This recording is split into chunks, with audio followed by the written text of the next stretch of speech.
নমস্কার বন্ধুরা, from Dolly's recipe বুকে আজকে আমি সবাইকে আমার অন্তরের ভালোবাসা জানিয়ে আজকের রান্না আমি করব চিংড়ি মাছের কালিয়া। তো চিংড়ি মাছের কালিয়া করার জন্য আমি 300 গ্রাম খোসা শুদ্ধ চিংড়ি মাছ কিনেছিলাম, সেটা ছাড়িয়ে হয়তো 250 কি 200 রয়েছে। আর আমি মাছটা কিন্তু নুন আর হলুদ দিয়ে মাখিয়ে রেখেছি। এবার আমি কড়াইতে তেল দিয়ে দিচ্ছি, 2 টেবিল স্পুন মতো তেল আমি দিলাম। আমি মাছটা ভাজবো আগে, আর আমি গ্যাসে আগুনটা দিয়ে দিলাম। তেলটা গরম হওয়া পর্যন্ত আমি অপেক্ষা করব। তো এই রান্নাটা কিন্তু নতুন ধরনের একটা রান্না, আর এই রান্নাটার মাঝামাঝি কন্ডিশনে কিন্তু একটা নতুন ধরনের ইনগ্রেডিয়েন্ট এর মধ্যে মিক্সড হবে। তো আপনারা কেউ স্কিপ করবেন না, সবাই এটা পুরোটা দেখবেন। তো আমি তেলটা গরম হওয়ার পর আমি মাছটা ছেড়ে দিলাম, আর মাছটা আমি কিন্তু জাস্ট 1 থেকে 1.5 মিনিট মতো ভেজে নেব। এটা কিন্তু আমি বেশি ভাজবো না। মাছটা ভাজা হয়ে গেছে, এবার আমি মাছটা তুলে নেব। চিংড়ি মাছের মালাইকারি আমরা সবাই খাই, এটা কিন্তু চিংড়ি মাছের কালিয়া। তাই আমি আমার সব বন্ধুদের বলবো যে একবার চিংড়ি মাছের কালিয়া এইভাবে রান্না করে খেয়ে দেখতে।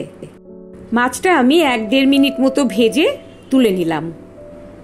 মাছ ভাজার পর আমি কড়াইয়ে আবার 2 টিস্পুন মতো তেল দিয়ে দিলাম, কারণ যে তেলটা মাছ ভাজার পর ছিল ওতে আমার গ্রেভি হবে না। আর তেলটা গরম হওয়ার পর আমি 1/2 টিস্পুন 5 ফোড়ন দিয়ে দিলাম, আর একটা তেজপাতা 2টো ভাগ করে দিয়ে দিলাম তেলের মধ্যে। এটা আমি ভালো করে ভাজা হওয়া পর্যন্ত, মানে এই যে ফোড়নটা ভালো করে একটা ভাজা হওয়া পর্যন্ত ওয়েট করব। ভাজা মোটামুটি হয়ে গেছে, আর বেশ একটা ভালো গন্ধও বেরিয়েছে। তাই আমি মাঝারি সাইজের একটা পেঁয়াজ পেস্ট করে রেখেছিলাম, সেটা তেলের মধ্যে দিয়ে দিলাম। এইবার আমি এটা সামান্য একটু ভেজে নিয়ে, জাস্ট অল্প একটু ভেজে নিয়ে আমি পরের ইনগ্রেডিয়েন্টগুলো দেব। এখানে আমি 8টা মতো, মানে ছোট একটু ছিল, 8টা মতো রসুনের কোয়া পেস্ট করে নিয়েছি, আর 1 চামচ মতো আদা আমি এর মধ্যে দিয়ে দিলাম। আর যদি রসুনের কোয়া বড় হয় তাহলে 5 থেকে 6টা নিলেই হবে, কিন্তু আমার রসুনের কোয়াগুলো ছোট ছিল তাই আমি 8টা নিয়েছি।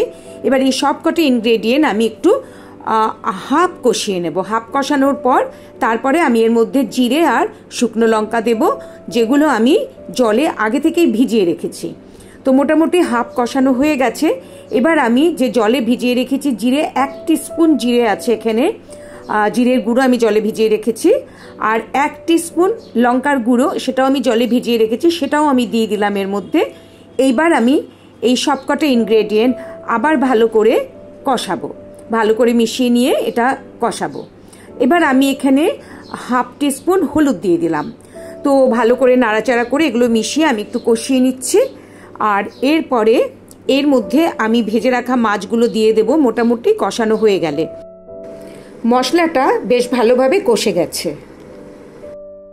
তাই আমি মাছগুলো দিয়ে দিলাম। মাছগুলো দিয়ে আবার আমি একটু কষিয়ে নেব।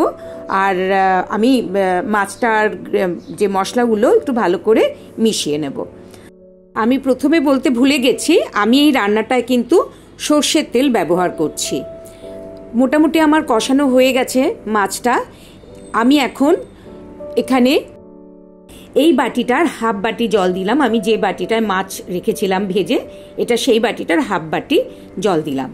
এবার এটা ভালো করে নেড়ে চেড়ে মিশিয়ে একটু সময় আমি ফুটতে দেব, যাতে ঝোলের বা এই গ্রেভির রসটা মাছের মধ্যে একটু ঢুকে যায়। এই রান্নাটা কিন্তু কোনো এমন ইনগ্রেডিয়েন্ট লাগে না যেটা আমাদের ঘরে সবসময় থাকে না। আমাদের ঘরে যে সমস্ত ইনগ্রেডিয়েন্টগুলো সব সময় পাওয়া যায়, এই রান্নাটা কিন্তু সেই সব ইনগ্রেডিয়েন্ট দিয়েই হয়ে যায়। তো ওই জন্য আমি বন্ধুদের বলবো যে একবার এটা করে খেয়ে দেখতে। এবার আমি এখানে 1/2 টিস্পুন নুন দিয়ে দিচ্ছি, আর আপনাদের নুনটা আপনারা আপনাদের স্বাদ মতো দেবেন। তো নুনটা দিয়ে দিয়েছি, আমি একটু নাড়িয়ে নুনটা ঝোলের সাথে মিশিয়ে দিচ্ছি। আর 4টে কাঁচা লঙ্কা দিয়ে দিলাম। কাঁচা লঙ্কা দিলে খুব সুন্দর একটা ফ্লেভার আসে, আর যদি কারোর ঝাল মনে হয় কম হচ্ছে তাহলে সে এই কাঁচা লঙ্কাটা দিয়ে খেতে পারে। আর ঝোলে কাঁচা লঙ্কার গন্ধটা কিন্তু খুবই ভালো লাগে।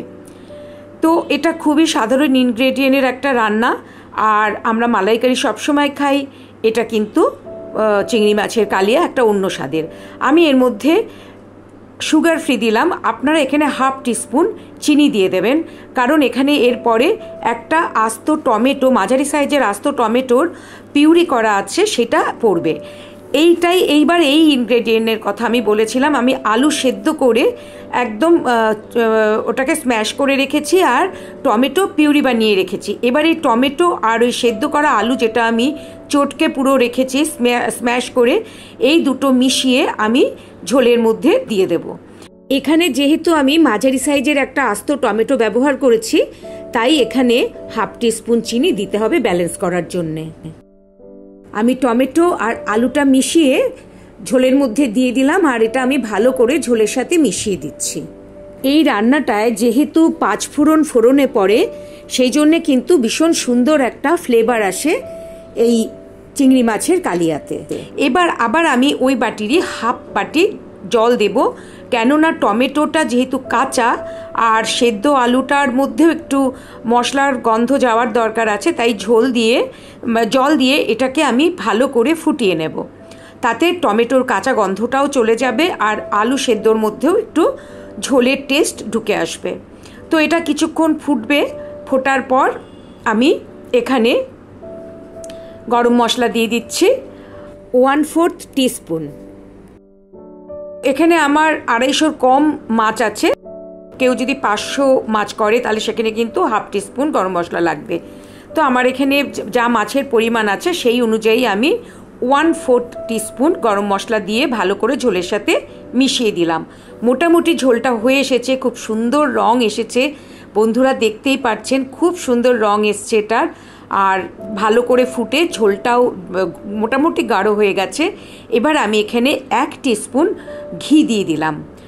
ঘিটা ঝোলের সাথে ভালো করে মিশিয়ে জাস্ট কয়েক সেকেন্ড ফুটিয়ে আমি এবার গ্যাস অফ করে দেব আর আমার রান্নাটা নামিয়ে নেব।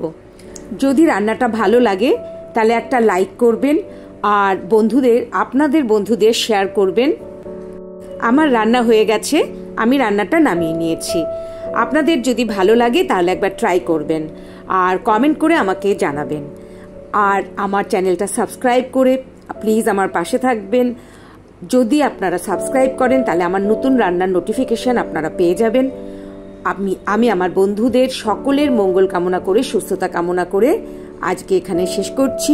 নমস্কার। আবার আসবো আমি কোনো নতুন রান্না নিয়ে।